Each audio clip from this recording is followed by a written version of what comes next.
Javeria Sargodha. SHO थाना जावरिया ने कत्ल और इक़दाम कत्ल की मुकदमात में मतलूब 2 खतरनाक इश्तिहारी मुल्जिमान गिरफ्तार कर लिए।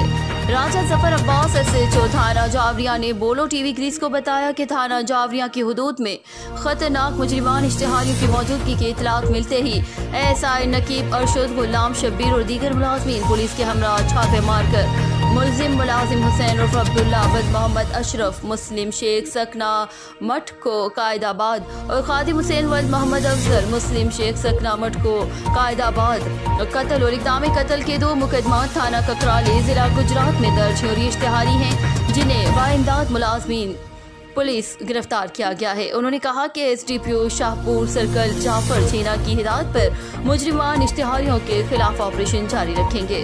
रिपोर्ट हाजी जफर अब्बास, जावरिया सरगोदा। मजीद खबरों और अपडेट्स के लिए देखते रहिए बोलो TV ग्रीस।